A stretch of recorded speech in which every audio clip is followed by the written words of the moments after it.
1 KG ఇవ్వండి అని చెప్పేసి ఇస్తారు. అవునా కదా? అదేవిధంగా ఎర్రి ద్రాక్ష తీగల్ని ఆకుల్ని కూడా కోసుకొని వచ్చి ఆ కుండలో వేశారంట. కుండలో వేస్తే ఏమైంది నాన్న? కూర కుండలో వేసెను. తినుటకు వారికి అందరికి వడ్డించగా ప్రవక్తల శిష్యులు రుచి చూచి, కొంతమంది రుచి చూసి, దైవజనుడా కుండలో విషమున్నదని కేకలు వేసి, కుండలో ఏముందంట? విషమున్నది. నిజమే కదా? ఎర్రాకులంతా వేస్తే ఏమవుతుందమ్మా? అమ్మా ఏది పనికిరానివన్నీ వేస్తే ఏమవుతుంది? కూర చెడిపోతుంది. పప్పులో మనము ఏదైనా మంచిగా ఉండే వేస్తే ఏమవుతుంది? మంచిగా ఉంటుంది కూర.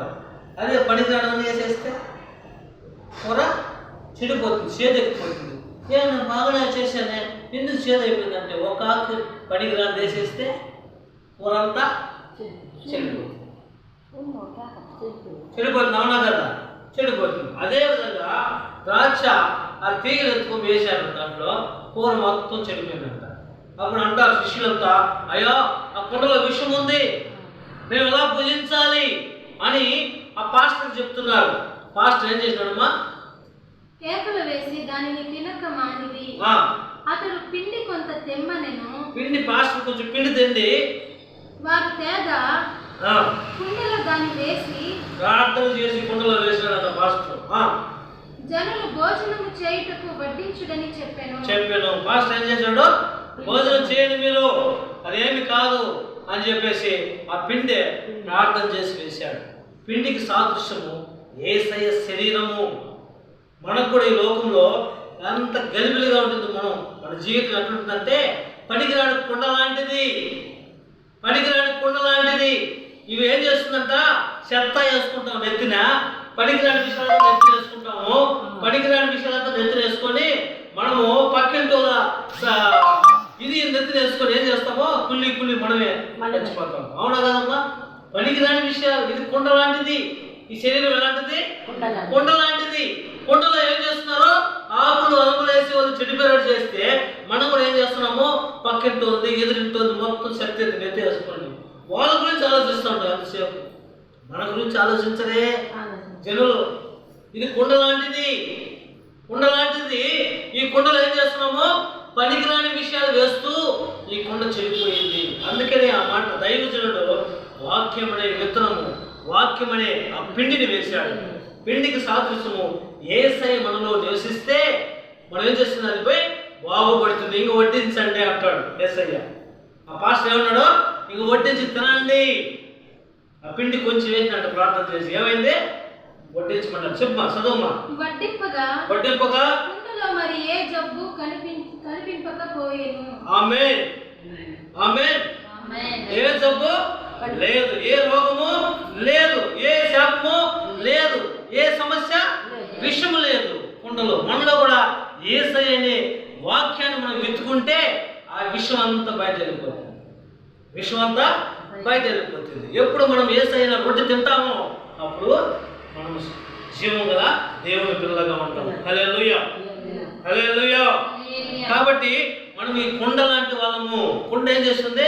పగిలిపోతే ఎత్తేసేస్తాడు. ఎత్తేసి ఎత్తుకోకూడదు, బయట పారవేయబడుతుంది. కుండ ఉన్న రోజులో మంచిగా ఉండాలి. కుండలో చెత్త అంతా ఉండకూడదు, పనికిరానంతా తెచ్చేయండి అంటారు. దాంట్లో మనం కూడా పనికిరాని విషయాలంతా నెత్తిన వేసుకుంటాం. పక్కింటి వాళ్ళది, ఎదురింటి వాళ్ళది, పిల్లకాయలది, ఇవంతా వాళ్ళ జీవితాన్ని వాళ్ళు చక్కబడుచుకుంటారు. నువ్వు చెప్తే కానీ వాళ్ళు బాగుపడరు. నువ్వు చెప్తేనే మాట్లాడారండి. అయితే ఏమో వాళ్ళ దేశం అంతా ఏమవ్వాలంటే వాళ్ళు వినలేదంటే దాని అర్థం ఎవరంటే యేసయ్యకు అప్పగించాలి.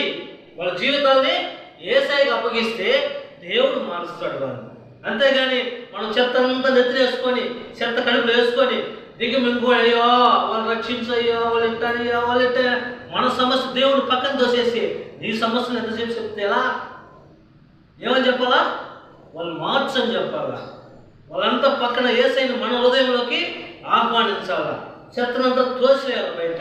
పిండిని, రొట్టెనే యేసయ్య వాక్యాన్ని మనం ఏం చేయాలా? హృదయంలో చేసుకోవాలి. ఆ కుండలో వేసుకోవాలి. కుండలో వేసుకుంటే మనం ఎలా ఉంటామో సమృద్ధిగా విషయం అంతా దేవుడు ఏం చేస్తాడో తీసివేసి ఇంక వడ్డించండి అని చెప్పాడు. ఇంకా మీరు దేవుని పిల్లగా ఉంటారు. ఇంక నుంచి మీరు దేవుని మాటలే ఉచ్చరిస్తారు, లేకపోతే చెడ్డంతా మాట్లాడుతూ ఉంటారు. అందుకని ఆ సాదృశ్యంగా కుండ గురించి దేవుడు చెప్పమన్నాడు. హల్లెలూయా, హల్లెలూయా. కొండ లాంటి ఈ మనస్సు, కొండ లాంటి ఈ శరీరము, కొండ లాంటి ఈ జీవితం. కాబట్టి మనము కుండ ఏం చేస్తుంది, ఒక్కొక్కసారి జారిపోతుంది. జారిపోతే ఏమైంది, పగిలిపోతుంది. అదేవిధంగా కొండ లాంటి ఈ జీవితాన్ని అంత జాగ్రత్తగా మనం ఏం చేయాలా, దాచిపెట్టుకోవాలా. పనికిరాని విషయాలంతా తీసివేయాలా. పనికిరాని చెత్త దాంట్లో వేయకూడదు. అని వేసారు కనుక ఏమైందమ్మా, విషం అయిపోయింది. విషం అయిపోయింది. ఒకరి గురించి ఆలోచించి ఏమవుతుంది, పిచ్చోలు అయిపోతాం. అవునా కదమ్మా? ఒకరి గురించి ఆలోచిస్తే పిచ్చోలు అయిపోతాం. అదేవిధంగా మనం కుండ లాంటి వాళ్ళం కనుక చెత్త చెదారం అంతా మనలో వేసుకోకుండా యేసయ్య మాటలు మనం ఉచ్చరించి యేసయ్య రొట్టెను మనం తీసుకున్నట్టయితే మనం ఆరోగ్యవంతులుగా మారుతామన్న. హల్లెలూయా, హల్లెలూయా. ఆ మాట రాయబడింది. దేవుడైనా చదువునైనా కనుక మరి ఒకడు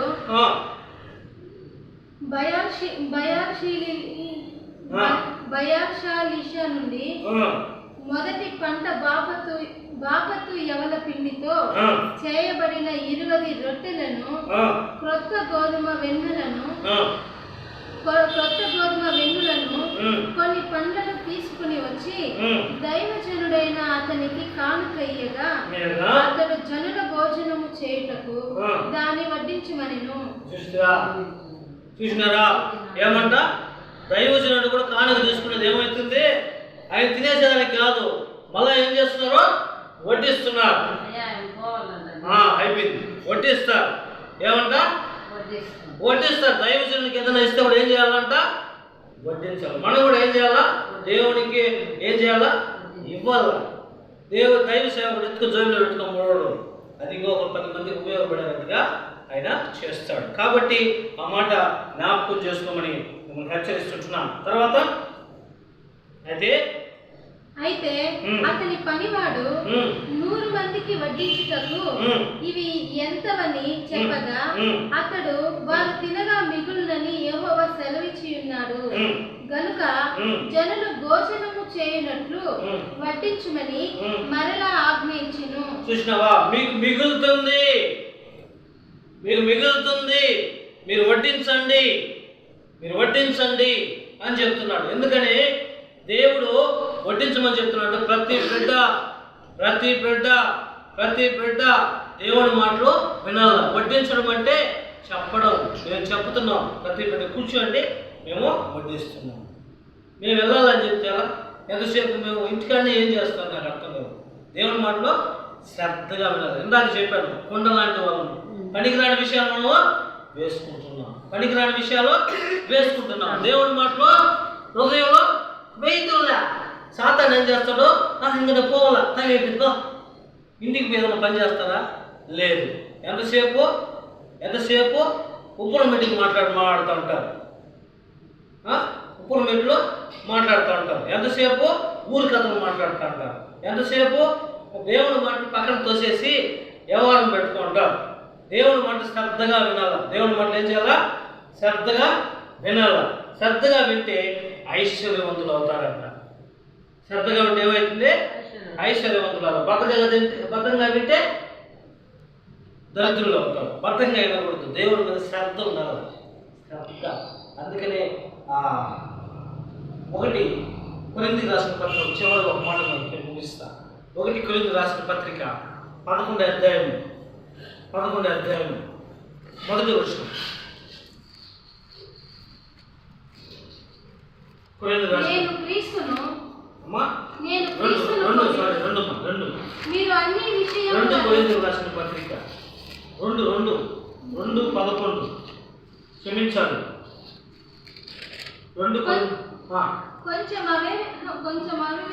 నేను కొంచెం అవివేకంగా మాట్లాడితే నేను మాట్లాడినను మీరు సహించాలి. నన్ను గూర్చి మీరు ఎలాగైనా సహించుడి. మీరు నన్ను గురించి ఎలాగైనా సహించాలి. దేవశక్తితో మీ ఎడల ఏముండాలి? గట్టిగా చదవ, స్పష్టంగా మాట్లాడు. ఏముండాలా? దేవశక్తితో, దైవశక్తి, దేవుడి మీద ఆసక్తి ఉండాలి. ఏముండాలమ్మా? దేవుడి మీద ఆసక్తి ఉండాలా. దేవుడి మీద ఆసక్తి ఉంటే నువ్వు ఎందుకు కూర్చోన్నావు, లేకుంటే ఎంతసేపు చెప్తారు అమ్మా? దేవుడి మీద ఆసక్తి ఉండాలి. ప్రతి పిల్లకి, ప్రతి వాడికి, ప్రతి బిడ్డకి, ప్రతి తల్లికి దేవుడి మీద ఆసక్తి ఉండాలా. దేవుడి మీద ఆసక్తి ఉండాలా.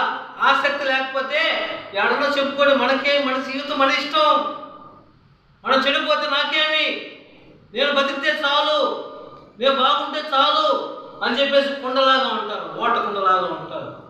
కుండలో పనికిరాని చెత్తంతా చేసుకుంటూ ఉంటారు. ఓట కుండ లాంటి వాళ్ళు ఏం చేస్తారో ఊరి కథలు మాట్లాడడానికి, కుక్కలు మీడికి పెట్టేదానికి, లోక సంబంధమైన విషయాలు మాట్లాడడానికి, లోకంలో ఏదో సంపాదించుకోవాలని చెప్పి పరిగెత్తుతూ ఉంటారు. ఓట కుండ లాంటి వాళ్ళు. చేదనేది వాళ్ళు ఏం చేశారో వేశారు. చేదనేది వేశారు. వేస్తే మొత్తం పూర చెడిపోయారు. కుటుంబంలో కూడా ఒక ఏరు చెడిపోయింది ఉంటే మొత్తం కుటుంబం నాశనమే. దైవశక్తి వాళ్ళకు ఉండద్దు. ఎంతసేపు ఎంజాయ్, నేను బాగుండాలి, నా కుటుంబం చెడిపోతే పోని, నా భార్య చెడిపోతే ఏమి, నా వాళ్ళు చెడిపోతే నాకేమి, నేను బాగున్నానా, నేను ఫోన్ చేస్తున్నానా, నేను మంచిగా ఉన్నానని చెప్పేసి స్వార్థ ఆలోచనలు, స్వార్థ పరులు. దైవశక్తి ఉండదు. దైవశక్తి ఉంటే దేవుని కుమారులుగా ఉంటారు. ఏముండాలా? దేవుని మీద ఆసక్తి ఉండాలి. చదవలేనా? దేవశక్తితో మీ ఎడల ఆసక్తి కలిగి ఉన్నాను. ఆసక్తి కలిగి ఉన్నాను. ఎందుకనగా పవిత్రురాలైన కన్యకు ఒక్కడికే పురుషునికి అనగా క్రీస్తుకు సమర్పింపవలెనని మిమ్మును ప్రదానం చేస్తున్నాను. క్రీస్తుకు సమర్పించాలని నేను ప్రదానం చేస్తున్నాను. నేను అంతసేపు యేసయ్య గురించి చెప్తా, ఊరి కథలు చెప్పను.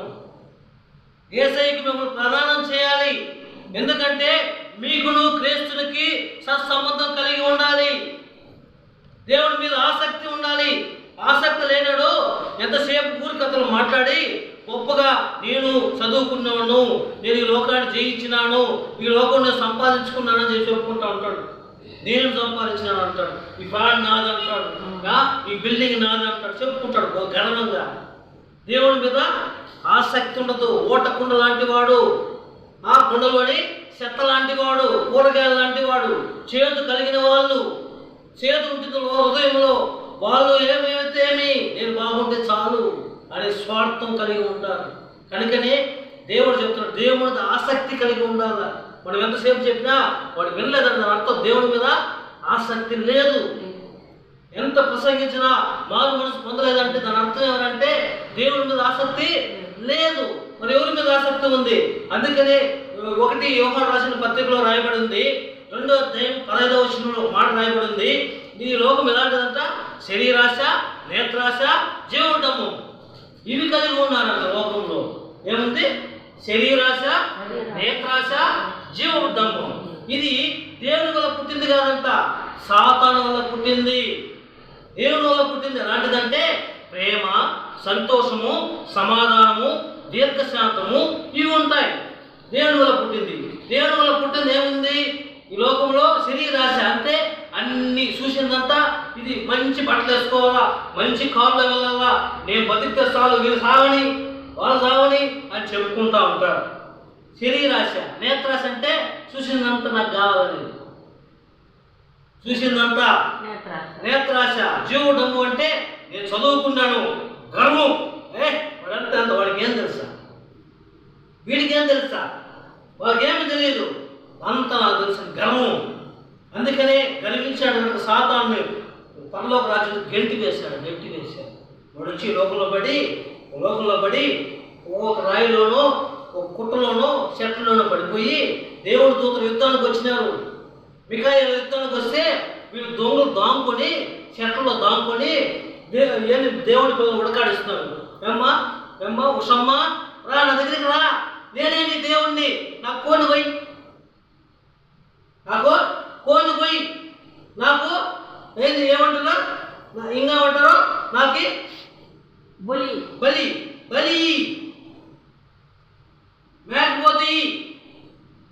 నీ కొడుకు బదులు నాకు ఇయ్యి అంటాడు.